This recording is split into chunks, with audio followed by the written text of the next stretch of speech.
Indonesia merupakan negara kepulauan terbesar di dunia, terbentang dari Sabang hingga Merauke. Seperti yang kita tahu, luas lautan sebesar 71% dan luas daratan 29% dari luas permukaan bumi yang kita pijak saat ini. Sehingga Indonesia juga kerap dijuluki sebagai negara bahari. Mitos dan kepercayaan tentang penguasa lautan di Nusantara masih tertanam sangat kuat dalam masyarakat Indonesia. Kerap kali dikaitkan dengan kejadian di luar nalar. Rupanya bukan hanya milik Jawa, mitos ini juga muncul dalam folklore masyarakat Nusantara lain yang tersohor dan melegenda hingga ke penjuru dunia.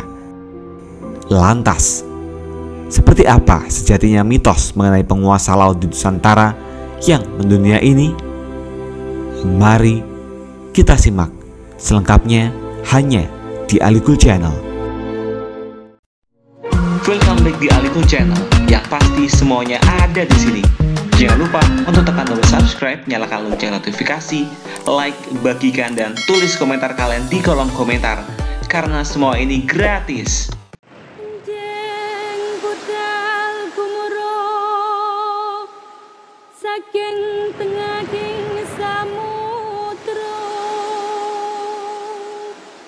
Mitos dan kepercayaan tentang Kanjeng Ratu Kidul bisa dikata masih tertanam sangat kuat dalam masyarakat Jawa. Ini setidaknya terlihat dari masih kuatnya institusi adat, yaitu Kesultanan di Yogyakarta dan Kasunanan di Surakarta mengakui keeksistensiannya. Pengakuan ini terjawantah dalam ritus Labuan Sedekah Laut maupun pementasan tari Bedoyo Ketawang, sebuah agenda resmi ritual tahunan dari institusi adat masyarakat Jawa. Bukan hanya milik Jawa, mitos ini juga muncul dalam folklore masyarakat Nusantara lainnya. Merujuk artikel berjudul "Berbagai Mitos Tentang Laut Mengungkap Konsep Bahari Bangsa Indonesia" karya Joseph Yapi tahun 2013. Sekalipun tidak muncul sebagai figur dengan nama yang sama, yaitu Kanjeng Ratu Kidul, setidaknya mitos atau legenda tentang Dewi Laut juga bisa ditemui di Lombok, Aceh, Sumatera Utara, dan daerah-daerah lain di Laut Nusantara. Mari kita simak satu persatu. Siapakah sosok penguasa laut di belahan Nusantara ini? Nomor 1. Laut Pulau Jawa. Penguasa Laut Jawa ada yang menyebutkan dua versi: penguasa Laut Utara dan penguasa Laut Selatan. Ratu Laut Utara adalah sosok legenda penguasa Laut Utara Pulau Jawa, khususnya di utara Pekalongan, Jawa Tengah.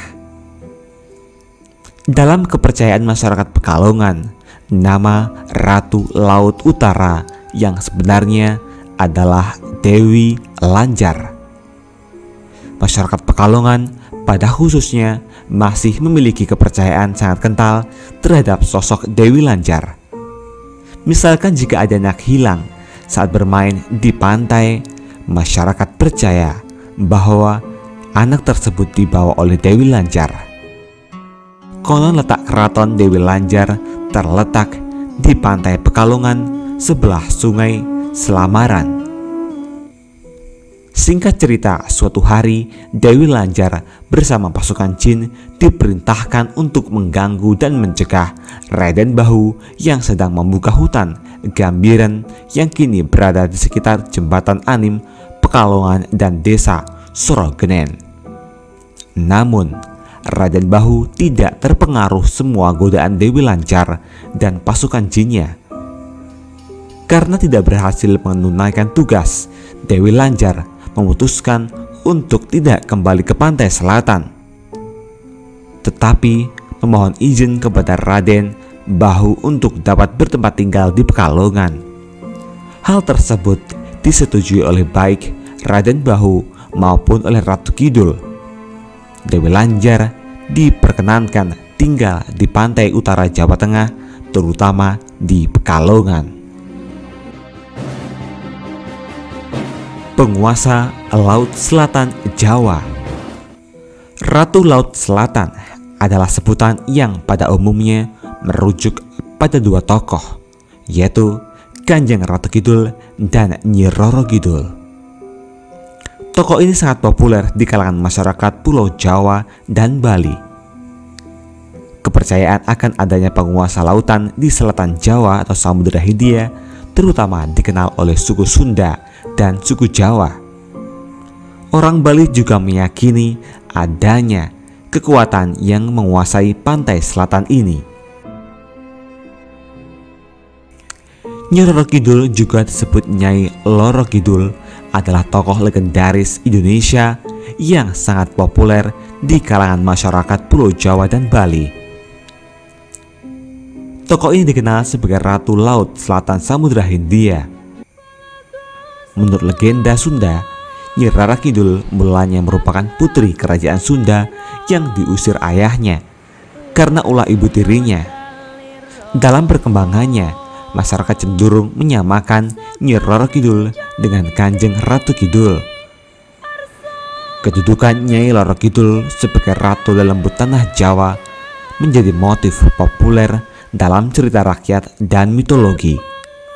Selain juga dihubungkan dengan kecantikan putri-putri Sunda dan Jawa.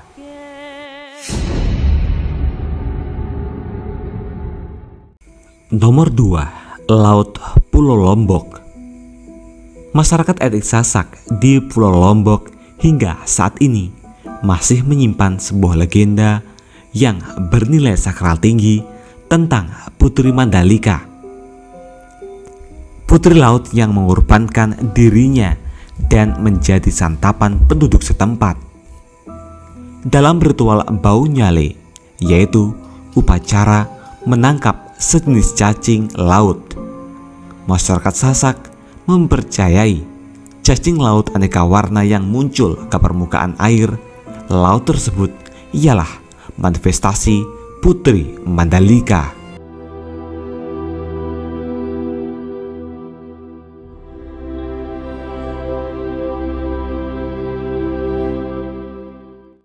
Nomor 3, Laut Pulau Sumatera dan Aceh.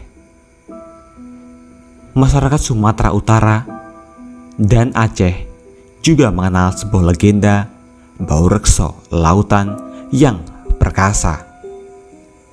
Dikenal sebagai legenda Putri Hijau. Putri yang dikenal sebagai sangat rupawan ini menjadi penghuni sebuah negeri di dasar laut. Konon lokasinya di sekitar Pulau Berhala. Barangkali Taum lupa, di tanah Batak sekalipun, di kawasan pegunungan dan nisbi jauh dari pesisir, nyatanya juga mengenal mitos ini. Si Boru Biding Laut, demikianlah nama putri itu, diduga ialah sebagai sinonim dengan Kanjeng Ratu Kidul di Jawa.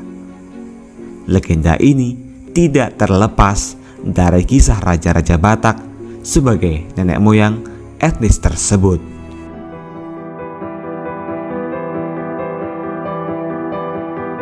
Nomor 4, Laut Pulau Maluku. Kembali merujuk artikel Taum, mari bergeser ke Indonesia Timur. Di sana pun ditemui mitos yang berisi pemujaan terhadap penguasa laut. Sebutlah etnis Buru di Pulau Buru, Kepulauan Maluku misalnya. Di sana juga dikenal keberadaan Inna Kabuki, ratu yang bertahta di dasar Teluk Kayeli. masyarakat Lamalera di Flores, tak kecuali mereka menyebut laut sebagai Ina Faibale, yang artinya ibunda yang maha rahim. Ina Leva, bunda lautan, atau Ina Sorobudi, ibu yang memberi hatinya kepada anak-anaknya. Nomor 5. Laut Pulau Bali. Sedangkan jika menjejak Pulau Dewata, mitos ini juga ditemui AAKD Sri Yudari dalam disertasinya Persepsi Masyarakat Terhadap Mitos Ratu Kidul di Pesisir Bali Selatan. Kajian Wacana Naratif mencatat bahwa masyarakat Bali memiliki dua versi perihal penguasa lautan. Pertama, versi kejawen yang disebut Kanjeng Ratu Kidul. Kedua, versi lain dari komunitas tertentu di Bali yang memaknai Ratu Kidul sebagai istilah yang merujuk kepada Dewi Pelindung dan penjaga sumber mata air atau Tirta. Nama penyebutannya beragam, seperti Dewi Danu, Dewi Gangga, Ratu Niyang Sakti, Ratu Biang Sakti, Ratu Ayu Mas Manik Tirto, Ratu Gede Sekaring Jagat, Ratu Ayu Mas Kentel Gumi, hingga Ratu Ayu Manik Mencorong Dane Gusti Blembong. Lanjut ke Desri, beberapa artefak yang menandai kepercayaan masyarakat Bali atas Dewi Laut ini bisa dijumpai di hutan Segara Rupe, Pantai Pangembangan, Pantai Rambut Siwi, Pura Segara Watu Klotok, Ratu atau Pura Dalempet, dan sejumlah tempat suci yang terletak di pesisir pantai. Di beberapa daerah ini juga lazim dijumpai ritual-ritual permohonan keselamatan pada penguasa lautan, seperti upacara labuhan, ritual petik laut, larung laut, dan lainnya. Bahkan di Pulau Dewata, laiknya Ina Samudra Beach Hotel di Pelabuhan Ratu, Sukabumi, Jawa Barat, Ina Grand Bali Beach Hotel juga memiliki kamar suci yang diperuntukkan khusus bagi Dewi Laut.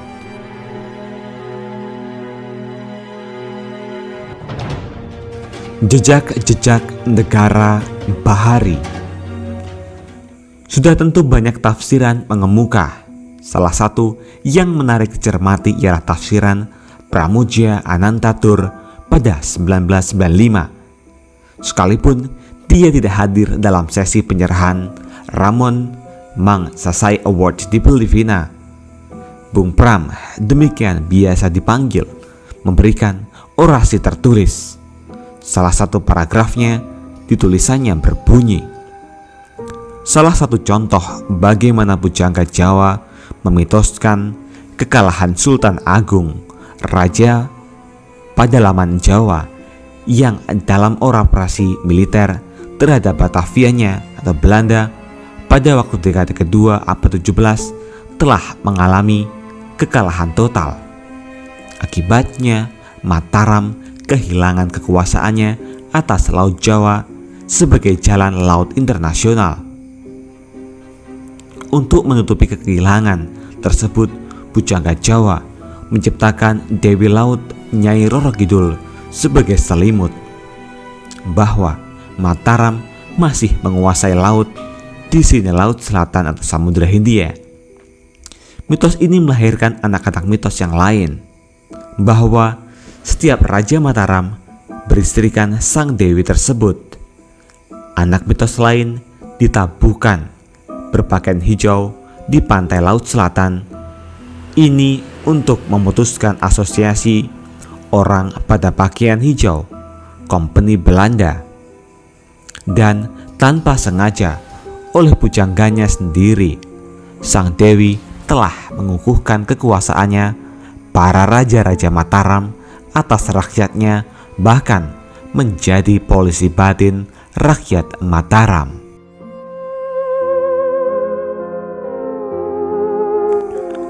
Sekalipun bernada kritik, tapi Pram di sini juga tegas mengingatkan posisi sejarah Indonesia sebagai bangsa bahari.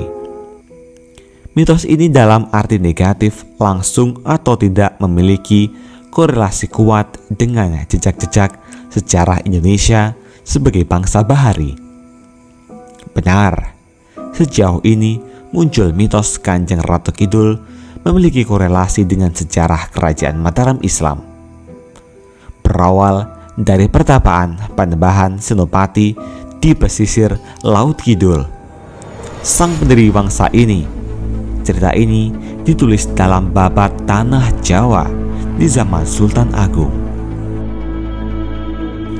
Sungguh pun perspektif analisis sejarah oleh Pram katakanlah benar, Pram belum membedah lebih jauh tentang bagaimana kaitan ekologis dan filosofis antara laut dan manusia. Artinya, jikalau Pram ditanya soal kemunculan mitos Dewa Laut di banyak folklor Nusantara, mudah diduga Pram tentu akan menjawab populasi etnis Jawa sebagai etnis terbesar di Indonesia, plus hegemoni kultur Jawa di masa Orde Baru ialah kata kunci di balik tersebarnya kepercayaan Kanjeng Ratu Kidul di banyak masyarakat. Pram tampaknya lupa atau mungkin menganggap tak penting bahwa latar belakang Indonesia sebagai negara kepulauan bukan tak mungkin telah memantik kemunculan mitos Dewa Laut. Bagaimanapun, 2/3 wilayah Indonesia berupa lautan. Berdasarkan BPS 2016, tercatat 17.504 pulau. Menyimak konteks ekologis ini, mudah diterka corak kebudayaan yang menterbelakangi oleh air dan lautan tentu pernah menjadi orientasi utama dari pandangan dunia, masyarakat, penghuninya. Kembali merujuk artikel Trump, menurutnya dalam pandangan berbagai etnis di Indonesia pada umumnya dipandang sebagai ibu itu adalah laut. Berbeda dengan mitologi Hindu yang memandang laut sebagai laki-laki atau maskulin. Di Indonesia, sosok Baurekso laut mendapat artikulasi feminim dan mengambil bentuk sosok perempuan. Seperti halnya bumi, tanah, dan air. Dengan demikian laut juga merupakan unsur pengandung, pelahir, dan penyusui kehidupan. Seperti telah disinggung di muka, masyarakat Lama Lera memiliki banyak nama untuk menyebut laut. Laut memiliki peran amat sentral dalam kehidupan orang Lama Lera. Dalam sastra orang Lama Lera, selain Ina Faibele, laut juga disebut dengan nama Sido Boso Harilolo, ibunda yang maha rahim, maha pengasih, ibunda yang senantiasa mengandung, melahirkan, membesarkan, memelihara anak-anaknya. Singkat kata, laut menyediakan semua kebutuhan manusia. Itulah tadi sederet mitos penguasa laut di Nusantara dan kisah-kisahnya. Apakah Anda percaya dengan mitos-mitos di atas? Tulis tanggapan Anda di kolom komentar. Jangan lupa like, komen, subscribe, dan bagikan informasi ini. Nantikan video terbaru selanjutnya hanya di Alikul Channel. Hai dulur, aku mau kasih tahu ke kalian semua aplikasi investasi yang keren parah, apalagi kalau bukan Binomo. Binomo merupakan aplikasi investasi yang bisa ngebantu dulur semua untuk mendapatkan penghasilan hanya dengan di rumah aja. Caranya gampang banget, teman-teman bisa langsung download aplikasinya, registrasi seperti biasa, dan juga udah banyak tutorial yang ngejelasin gimana cara main Binomo itu sendiri. Jadi kalian gak usah khawatir, tinggal klik aja kalian dapat pundi-pundi rupiah cuy. Ayo kita langsung main bareng-bareng dari sekarang. Ikutin ya. Dan berhubung aku udah punya aplikasinya, udah aku install di HP aku, langsung aja kita mainkan Binomo ya teman-teman. Yuk, caranya gampang banget, tinggal naik turunin aja teman-teman. Ya, kita mulai ya. Mantap jiwa. Oke, kita naikkan aja, naik. Kita harus main pinter nih. Teman-teman harus khawatir, banyak tutorial bisa ngejelasin kalian main aplikasi Binomo. Good. Yes, aku dapat 277 US. Mantap jiwa. Profit gua, mantap jiwa. Mantap jiwa dulur. Yes. Ya, satu lagi aku mau ngingetin ke dulur semua bahwa Binomo lagi ada trading heroes marathon, di mana banyak promo menarik di sana. Teman-teman bisa ngebeli sebanyak-banyaknya. Untuk akun demo kalian bisa dapatkan bonus sampai 100 US dollar, dan juga untuk akun real bisa sampai 2.500 sampai 10.000 US dollar. Jadi tunggu apa lagi teman-teman? Langsung download aplikasi sekarang dan mainkan sekarang. Kalian pasti bisa.